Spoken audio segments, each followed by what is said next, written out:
आप सभी को जय मसीह की। महानेम सेवकाई के माध्यम से हम आपके लिए लेकर आए हैं कबूतर की वाणी। इस श्रृंखला के दौरान हम चाहते हैं कि आप इस अध्ययन को सुने और इससे सीखें कि आज हमें कबूतर की वाणी सुनने की आवश्यकता क्यों है।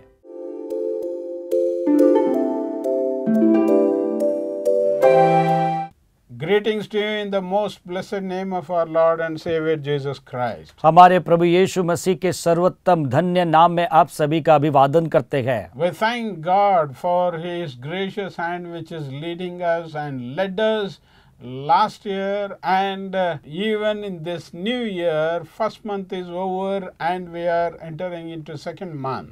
और जिस प्रकार उसने 2023 में हम सभी को संभाला और अपने अनुग्रहकारी हाथ से हमको बचाए रखा, इस नए साल में भी उसने हमें अनुग्रह किया, जिसके कारण हम इस नए साल को देख सके। और अभी हमने एक मंथ पूरा करके अभी हम दूसरे महीने में आए हुए हैं। And even in this month, we would like to see God wiping out your tears and helping in your struggles, and our prayer to touch you and bless you throughout this year. और हम इस साल के इस दूसरे महीने में भी हम इसी बात को देखने जा रहे हैं कि परमेश्वर अभी भी आपके आंसुओं को जो है पहुँचेगा, आपके तकलीफ़ों को दूर करेगा। Today we will just look at a few important points from the book of Song of Solomon. और आज हम जो है श्रेष्ठ गीत की इस पुस्तक में से कुछ महत्वपूर्ण बातों को देखने जा रहे हैं। You know, Song of Solomon was written in a setup where king was involved in this and he himself wrote this book. और श्रेष्ठ गीत की ये जो पुस्तक है एक राजा के द्वारा लिखी गई है और इस पुस्तक को लिखने में स्वयं राजा का हाथ है। And king was very excited about his own garden. और हम यहाँ पे देखते हैं कि राजा अपने बाग के विषय में बहुत ही उत्साहित है। And one garden which was planted by him, he wanted to see that garden is taken care very well, and he has given in charge to one family.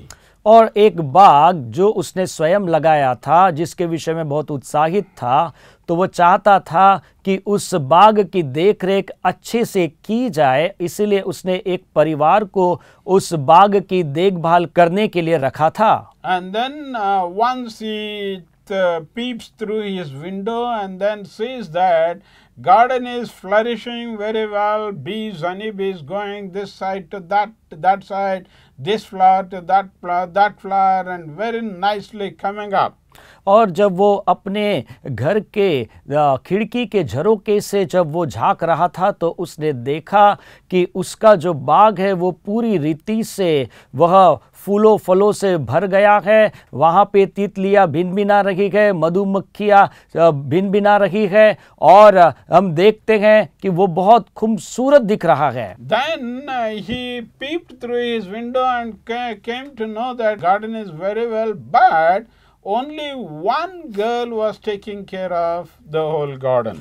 और जब वो अपने घर की खिड़की के झरोके से जब झांक रहा था, तो उसने देखा कि बाग की देखरेख अच्छे से हुई है, लेकिन उस दौरान में उसकी नज़र एक ऐसी लड़की पर गई, वही केवल उस बाग की देखरेख कर रही थी। So he had a question saying, I have given the responsibility to the whole family, but nobody is to be seen except one girl, and let me go and find out the details. तब उसके मन में ये विचार आया कि मैंने बाग की देखरेख करने के लिए एक परिवार का चुनाव किया, लेकिन मुझे सिर्फ बाग की देखरेख करने के लिए सिर्फ एक ही लड़की दिख रही है। इसके पीछे का कारण क्या है, इसके विषय में मुझे छानबीन करने की आवश्यकता है। So he disguises himself as a shepherd, and then he comes with the flock to that place, and then he finds that girl, and then he started talking to her, every day. तो उसने क्या किया, उसने अपना रूप बदला और उसने चरवाहे का रूप धारण किया और वह उस दिन वहां पर उस बाग में आया और उस स्त्री के साथ वह बातचीत करने लगा। Slowly, both the people fell as a friends, and then they started meeting every day and talking. और ऐसा होने लगा कि हर दिन जब वो मुलाकात करते थे तो वो एक दूसरे के साथ उन्होंने मैत्री की और मैत्री के दौरान अब वो एक दूसरे से बातचीत कर रहे थे। Then suddenly one day, अचानक एक दिन this shepherd boy says, "I am going to my hometown." इस चरवाहे लड़के ने कहा कि अब मैं अपने शहर जा रहा हूं। And then this girl gets disturbed and said, "Oh, you are going. Where are you going? And tell me how you are leading your flock, and where do you graze your flock? Where do you sleep your flock? I want to follow." और ऐसा हुआ कि जब उस लड़की ने सुना कि यह चरवाहा अब जा रहा है तो वो बहुत ही उदास हो गई और उसने उससे पूछा कि मैं जानना चाहती हूँ कि तू कहाँ रहता है, तू अपने भेड़ों की रखवाली कैसे करता है, उनके बीच में तू कैसे रखता है ताकि मैं भी तेरे पीछे चल सकूं। At the end of the story, और हम कहानी के अंत में देखते हैं King Solomon not comes as a shepherd, but he comes as a king of kings. अब वह अपने आप को अब एक चरवाहे के रूप में प्रस्तुत नहीं करता, लेकिन वह अपने आप को राजा के रूप में प्रस्तुत करता है। Takes this girl Shulamite, her name is Shulamite, and takes her to palace, and then they go to the palace and the courts of royal courts of king. और हम यहाँ पे देखते हैं वह उस लड़की को जिसका नाम शुनेमिन है, वह उसको लेकर अपने राजमहल में जाता है। Same way, beloved, the Lord has come once as a shepherd. इसलिए मेरे प्रियो, हमारा प्रभु एक बार चरवाहे के रूप में आया था। He is going to come again as a king of kings. लेकिन वो फिर एक बार राजाओं के राजा के रूप में आने वाला है। This time he will not come with empty hands. He will come with so many rewards and then gives us that we may be encouraged. अब इस समय में वह खाली हाथ नहीं आने वाला है, लेकिन जब वो आएगा तो अपने साथ वो प्रतिफलों को लेकर आएगा ताकि उसके द्वारा वह हमें प्रोत्साहित कर सके। In Revelation 22nd chapter we read one promise of the Lord or last promise of the Lord. और हम प्रकाशित वाक्य उसके 22 अध्याय में हमारे प्रभु की एक प्रतिज्ञा को, जिसे हम अंतिम प्रतिज्ञा भी कहते हैं, उसे देखते हैं। 22 and verse 12. और प्रकाशित वाक्य अध्याय 22 और वचन 12। And behold, I am coming quickly.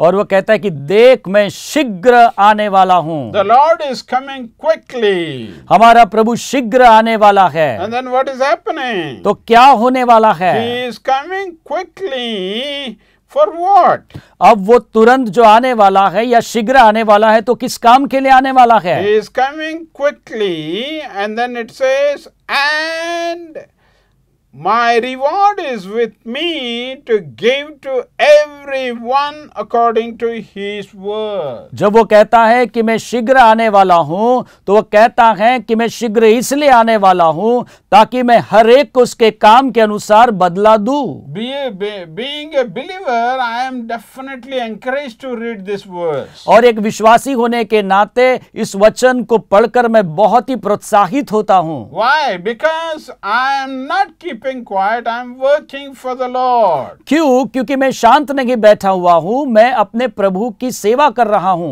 Every work is recorded by hundreds of thousands of angels. क्योंकि जो भी काम हम कर रहे हैं उसका स्मरण पत्र में हजारों स्वर्गदूतों के द्वारा इसको दर्ज किया गया है। Those books will be opened and your each and every work is definitely rewarded. और जब वो पुस्तक खोली जाएंगी तो आपने जो भी काम किए हैं उस सब कामों का प्रतिफल आपको दिया जाएगा। If you are working And if you are praying, everything is counted and that is recorded. चाहे आप सेवा कर रहे हो, चाहे आप प्रार्थना कर रहे हो या और कोई काम कर रहे हो, सब कुछ उस पुस्तक में दर्ज किया गया है। I used to pray in the morning 6 o'clock, 6 to 6 in the evening. I used to kneel down before God. और मैं सुबह तड़के 6 बजे उठकर 6 से 6:30 बजे तक प्रभु के सामने में घुटनों पर बैठा करता था। And then in the evening, if I kneel down 6 o'clock in the evening, and then whole night till 6 in the morning, I used to pray. और जब कभी मैं शाम के 6 बजे जब घुटनों पर प्रार्थना में बैठता था तो पूरी रात मैं प्रार्थना में बिताया करता था। So God records everything and then God gives the reward. और परमेश्वर सारी बातों को अपने लेखे में लिखता है और उसका प्रतिफल देता है। When I go and distribute tracts on the streets and in the villages, nobody may observe me or see me, but God sees it and records it. जब मैं गाँव में और गली गलियों में जाकर जब सुसमाचार पत्रिकाओं को जब बांटता था, उस समय में भले ही मुझे कोई पहचाने या ना पहचाने, लेकिन मुझे निश्चय है कि मेरा प्रभु इसका प्रतिफल मुझे अवश्य देगा। So Bible says, I have reward, I have my wages to give to him. और बाइबल कहती है कि मेरे पास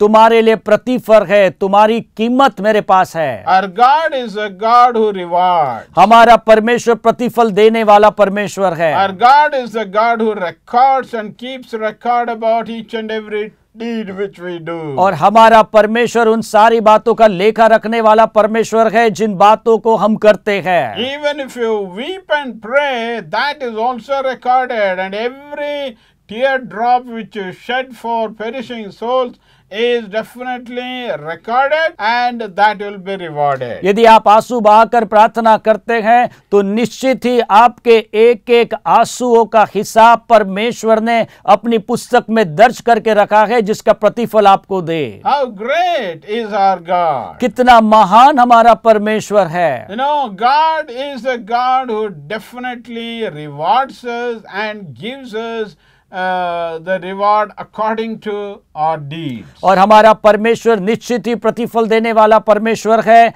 और जो काम हमने किया उसके अनुसार वो निश्चित ही हमें प्रतिफल देगा। Whoever it may be, आप चाहे जो कोई भी क्यों ना हो, if you are working for God, God rewards your work. यदि आप परमेश्वर की सेवा कर रहे हैं, निश्चित ही परमेश्वर आपकी सेवा का प्रतिफल आपको देगा। God's great hand is upon each of us. परमेश्वर का महान हाथ हम सब पर बना हुआ है। God's mighty hand will definitely reward you for his glory. और परमेश्वर का सर्वशक्तिमान हाथ उसकी महिमा के लिए निश्चित ही हमें प्रतिफल देगा। Why is he coming? He is coming with a great purpose. वो क्यों आ रहा है? वो एक उद्देश्य को लेकर आ रहा है जो बड़ा है। To take people who are in him, to take them and then take them to heaven.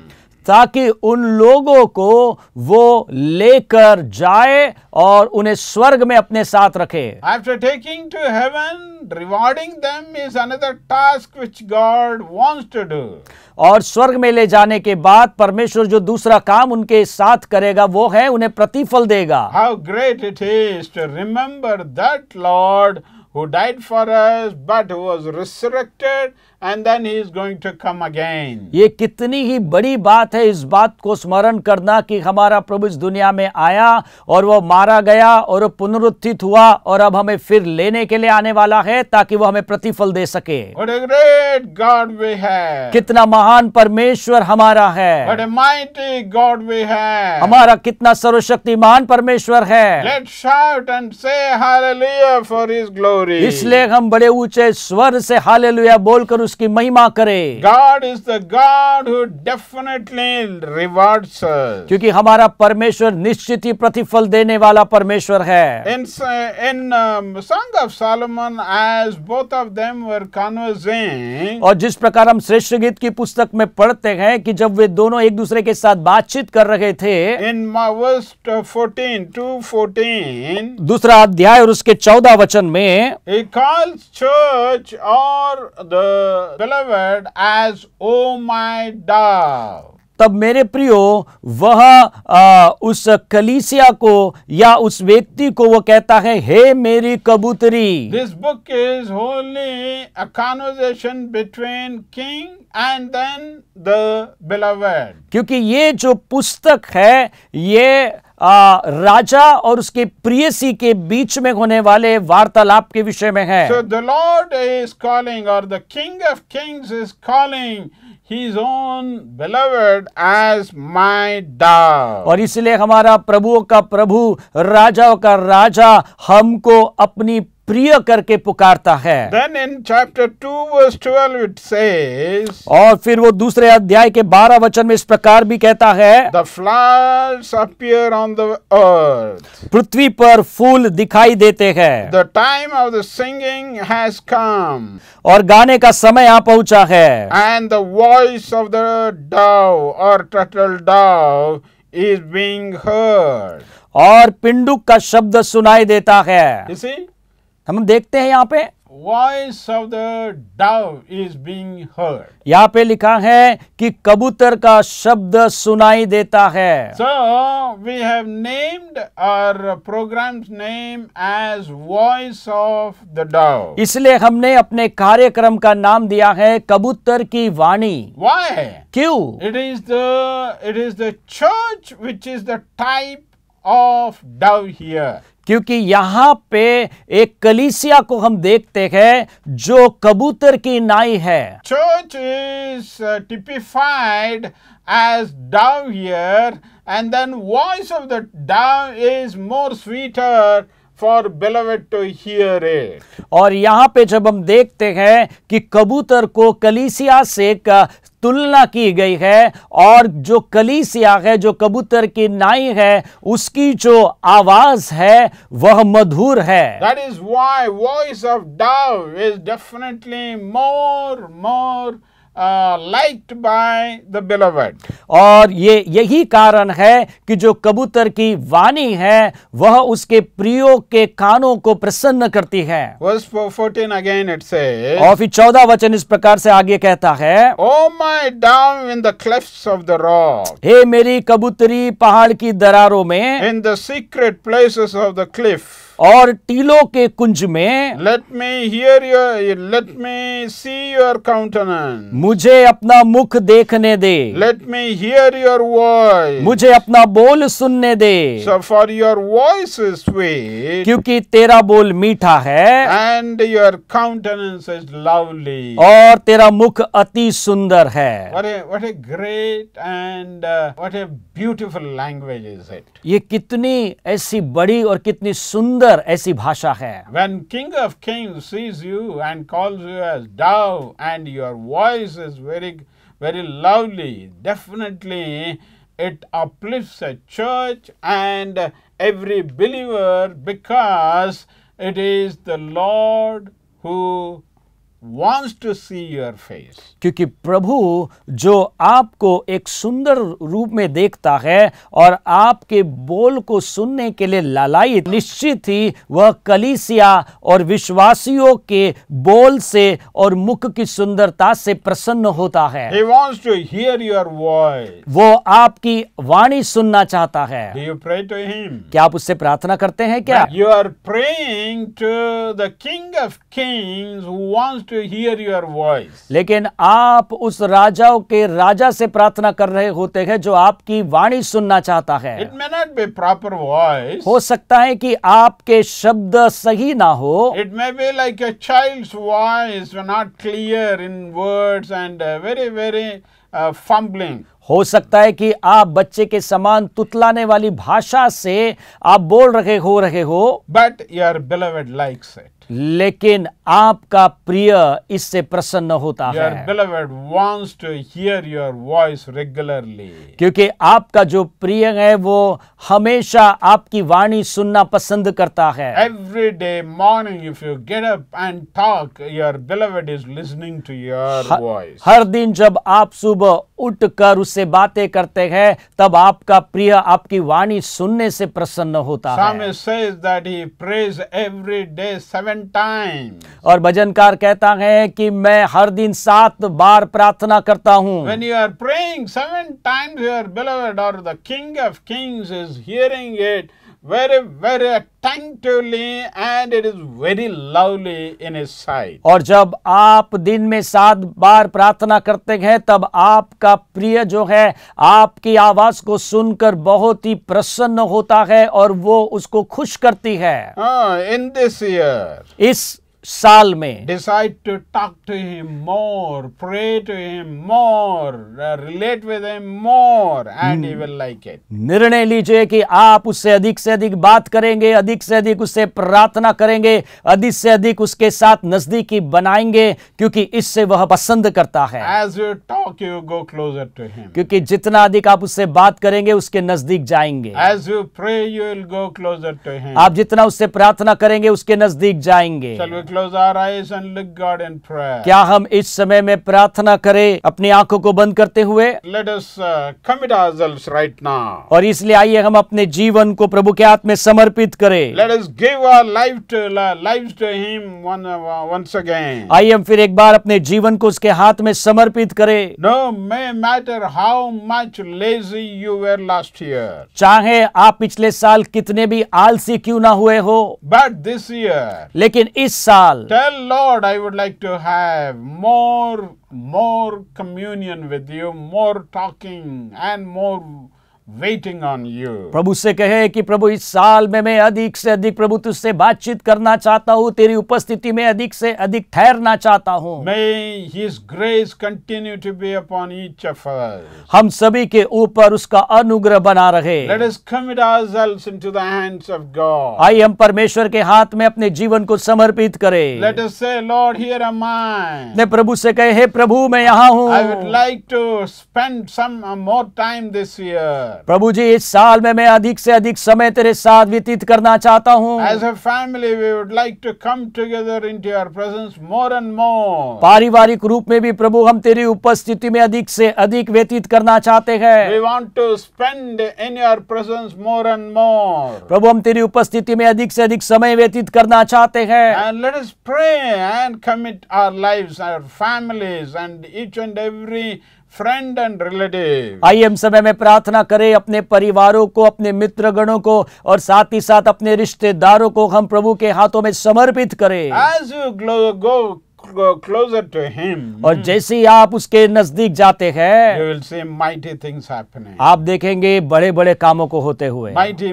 miracles happening. और बड़े बड़े आश्चर्य कर्म को होते हुए, God lifting up you and then using you for His glory. परमेश्वर आपको ऊंचा उठाएगा और अपनी महिमा के लिए आपका उपयोग करेगा। Let us commit ourselves into the hands of God. आइए हम परमेश्वर के हाथ में अपने आप को समर्पित करें। And God is going to change and transform us. और परमेश्वर हमें बदलेगा और हमारा नवीनीकरण करेगा। And then you will see His power flowing in and through your life. और हम देखेंगे, आप भी देखेंगे कि उसकी सामर्थ आपके जीवन में और आपके जीवन के द्वारा बह निकलेगी। Let us commit ourselves. आइए इस समय अपने जीवन को समर्पित करें। Let us pray before God. आइए हम परमेश्वर के सामने में प्रार्थना करें। Father, we thank you for this day. पिता आज के दिन के लिए तेरा धन्यवाद। Once again, thank you for talking to us through this book of Song of Solomon. श्रेष्ठ गीत की इस पुस्तक के द्वारा आज अपने हमसे बातचीत के इसके लिए आपका धन्यवाद। We commit each one of you into your hands. हम सभी को आपके हाथों में समर्पित करते हैं। We commit each and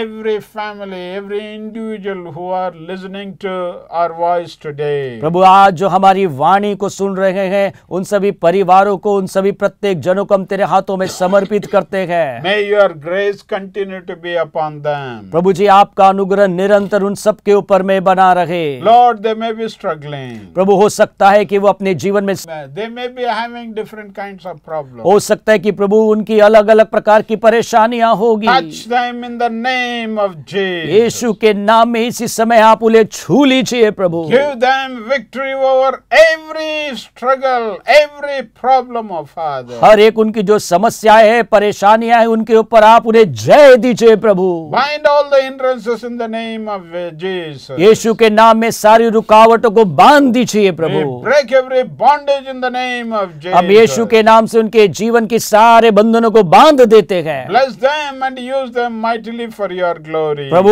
उन्हें आशीष दे और अपनी महिमा के लिए उनका उपयोग From कर। today, let your grace come and captivate them. Let your power flow through them. प्रभु जी आज आपका अनुग्रह उनके ऊपर उतरे और उनको जकड़ ले और उनके माध्यम से आपकी सामर्थ बह निकले। Continue to have the unknown way through their life. लगातार प्रभु जी उनके जीवन की यात्रा में उनके साथ आप बने रहे। May your grace continue to be with them and bless them and use them, O Lord. प्रभु जी लगातार आपका अनुग्रह उनके ऊपर बना रहे, आप उन्हें आशीष दे और लगे द्वारा अपनी सेवा लेते रहे। In Jesus' name we break every bondage. हर एक बंधनों को हम यीशु के नाम से तोड़ देते हैं। We bind all the hindrances in Jesus' name. यीशु के नाम में सारी रुकावटों को हम बांध देते We हैं। break every bondage in Jesus' हर एक name. बंधनों को हम यीशु के नाम से बांध देते हैं And touch everyone and take them to different places and use them mightily for your glory. प्रभु जी आप उनको लेकर अलग अलग स्थानों पे लेकर जाइए और उनका उपयोग अपनी महिमा के लिए कीजिए। In Jesus' name we offer this prayer, our Father. यीशु के नाम में इस प्रार्थना को हम आपसे मांगते हैं पिता। Amen. आमीन Amen. आमीन Hallelujah. हालेलुया। प्रियो हम आपको प्रोत्साहित करना चाहते हैं कि आप कबूतर की वाणी इस कार्यक्रम को हर शुक्रवार सुबह 10 बजे से 10:30 के बीच शुभ संदेश टीवी चैनल पर देख सकते हैं। यदि आपके पास इस संदेश से संबंधित कोई प्रश्न है या आपकी कोई प्रार्थना विनती है तो आप हमें इस दिए गए नंबर पर संपर्क कर सकते हैं।